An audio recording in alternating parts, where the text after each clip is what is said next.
안녕하세요. 요즘엔 라오스도 우기철에 비가 가장 많이 오는 때인데요. 시원한 오늘은 깍두기 간단하게 담아서 먹으려고 하거든요. 근데 오늘은 특별하게 파파야하고 무를 섞어서 담을 거예요. 파파야는 섬유질이 아주 단단해요. 그래서 무와 잘 어울리거든요. 무 같은 경우에는 항산화 성분으로 면역력 높이고 독소 제거하고 해독, 암발병 위험을 낮추는데요. 기관지 질환에도 좋고요. 치매, 골다공증 예방도 하고 숙취 해소도 하거든요. 근데 오늘은 이제 특별한 재료 이 파파야인데요. 파파야 같은 경우에는 칼로리가 낮아서 체중 감소에도 도움을 주는데 천연 소화제라고도 한대요. 항염, 항암 작용을 해서 발효 파파야 같은 경우에는 항산화 작용이 높대요. 면역력의 조절에도 아주 탁월하고요. 그리고 세포 성장 촉진도 해준다네요. 이 파파야는 이 동남아 열대 지역에서 많이 먹는데 라오스 같은 경우에는 이거를 아침마다 이렇게 끼니 때마다 반찬으로 우리나라 생채처럼 현지 민물젓갈 넣어서 만들어 먹거든요. 오늘 간단하게 만드는 파파야 무 깍두기 만드는 과정 보여드릴게요. 요즘에 한국에서도 이 파파야를 재배를 많이 하는데 맛이 없어. 파파야 단단하고 비타민 덩어리니까 무랑 섞어서 담아. 이게 씨도 다 숙성돼서 이게 익으면은 주황색 과일이 되잖아요. 근데 풋파파야일 때 이렇게 반찬 같은 걸로 많이 활용해요. 그래서 김치에도 잘 어울려요. 이게 단단해서. 그리고 이렇게 익었을 때는 콩콩한 향이 약간 나는데 이 풋파파야일 때는 무향 무치거든요.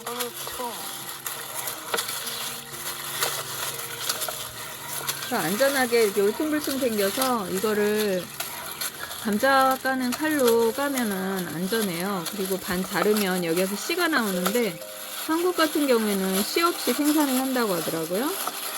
오늘은 그동안은 계속 씨가 꽉 차 있었는데 오늘은 어떨지 모르겠네요. 근데 불편하네. 짜는 게 오히려 편하네.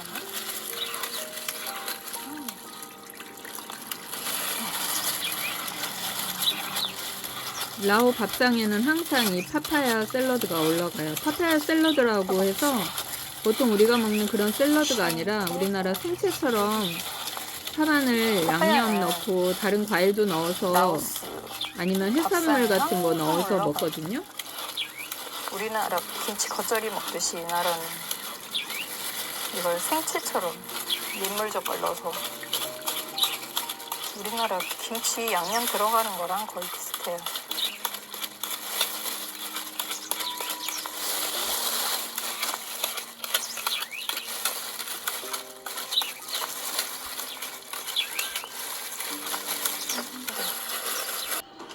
오늘은 갈랐는데 씨가 없어 왔어요. 만들었나봐. 씨 없이 재배를 이것도 했더라고요. 없나? 이거는 조금 있는데. 원래 오리지널 그 파파야는 여기에 씨가 꽉 차 있어서 씨는 약효성으로 하루에 꿀 재워서 6알, 7알 정도 먹으면 몸에 좋다고 한국의 하거든요. 파파야는 다 씨가 없다고 하더라고. 그 무슨 처방을 해서.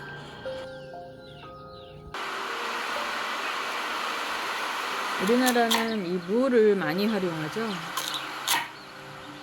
무는 겨울에 무조림 생강하고 계피 물엿 넣어서 졸여 먹어도 맛있고. 지금 밖에 빗소리예요. 비 오는 소리.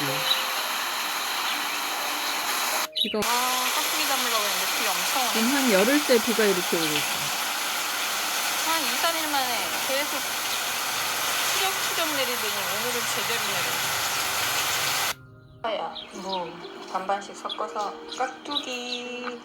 요즘에 우기철이라 무가 덜 수분이 많고 덜 단단해. 파파야랑 같이 담으면 식감도 좋아요. 햄으로 쪽파랑 가시랑 양파, 사과, 김치 담는 아주 기본 양념을 넣을 거예요. 그래서 이제 다 준비했어요, 재료. 양념물은 간 넣고 쪽파 넣고 생강 뭐 여러 가지 넣어서 갈아버린 과일도 넣고 해서 간 양념이거든요. 노란 양념 다들 한 번에 해서 여러 가지 김치 기본 양념 해서 찹쌀풀하고 갈아가지고 냉동했던 거예요. 그래서 김치 담고 싶을 때마다 한 봉지씩 꺼내서 이제 김치에 활용하고 있어요. 이렇게 하면 굉장히 편리해요. 주재료만 준비하면 되거든요.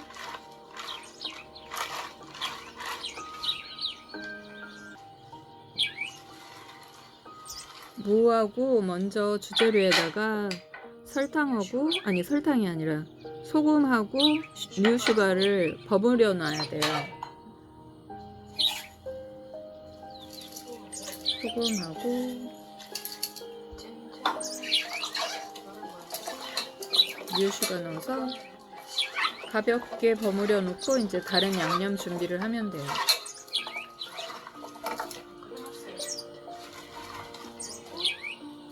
지금부터 넣는 거는 발효에 도움되는 맛을 내는 집간장, 오래된 100년 된 집간장을 약간 넣고요.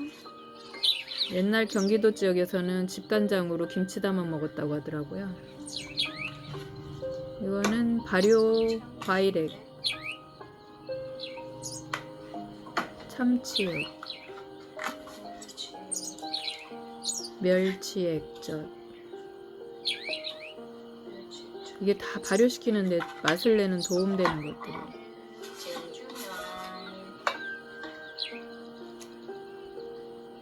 새우젓.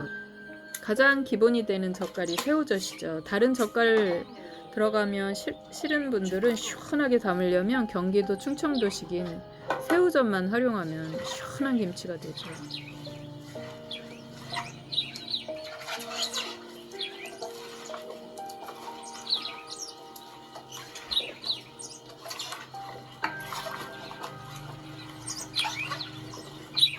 그래서 깍두기 국물에다가 곰국 먹어도 되고 국수 비벼 먹어도 되고 깍두기 하나 잘 담아 놓으면 반찬, 딴 반찬이 필요 없죠.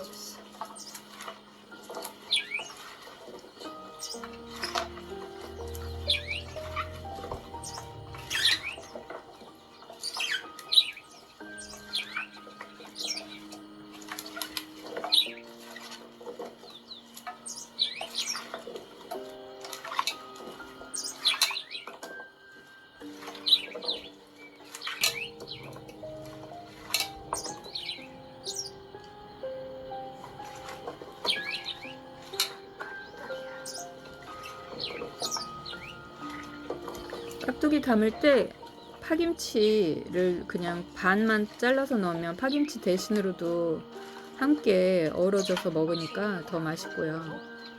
그리고 가끔 보면 대파를 갖다가 김치에 담는데 그거는 조금 질감이 안 좋아지거든요. 대파보다 영양가가 4배나 높은 게 쪽파라고 하니까 쪽파 많이 활용하세요. 이렇게 해서 항아리에 넣어서 숙성시키면 김치가 더 맛깔납니다.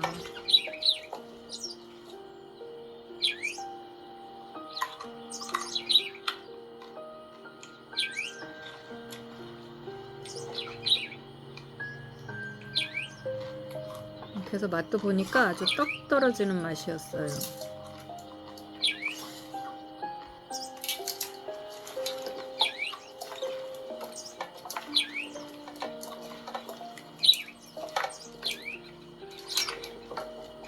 깍두기 담았을 때 곰탕 끓이면 그 국물 넣어가지고 먹으면 정말 기가 막히게 맛있죠. 제대로 먹을 줄 아는 사람들. 다 익은 깍두기 청국장 끓여도 맛있고요. 잘 됐어.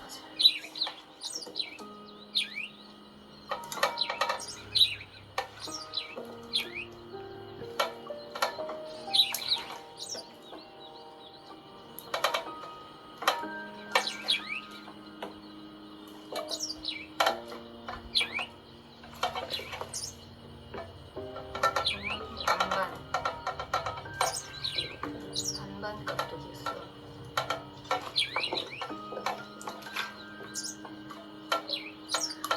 파파야 곁들인 깍두기. 파파야가 아주 단단할 때 담아야 돼요. 익기 시작한 파파야는 금방 물러버리거든요. 그래서 부지런히 드시면 돼요.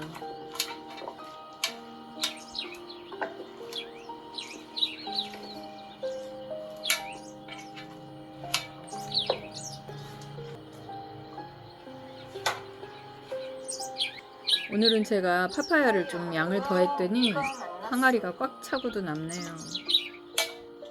어떤 때 항아리에다가 이렇게 가득하게 김치 담으면 너무 많지 않냐고 그러거든요.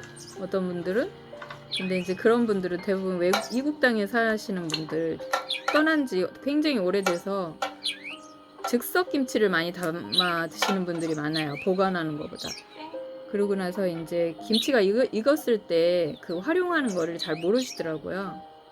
근데 김치는 익어도 활용도가 높아요. 찌개를 해 먹을 수도 있고 볶음밥 해 먹을 수도 있고 여러모로 활용할 수 있거든요. 김치가 익어도 쉬어도 마찬가지로 익어도 쉬어도 김치는 활용도가 아주 높답니다. 그래서 저는 담을 때 한 번에 좀 많이 담는 편이에요.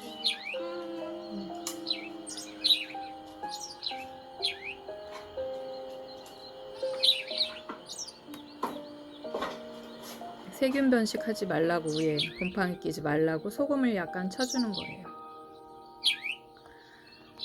한여름에 파파야로 맛있는 시원한 깍두기 드셔보세요. 몸에도 좋고 온갖 영양가가 그 비타민이 온갖 종류의 비타민 종류가 다 들어가 있는 게 파파야거든요. 꼭 많이 활용해 보세요. 한국에도 요즘엔 재배를 많이 하니까 큰 대형 마트 같은데 과일집에 부탁하면 인터넷으로 주문하면 다 구매할 수 있답니다. 한번 맛보세요. 구독, 좋아요, 알람 꾹꾹꾹 눌러주세요.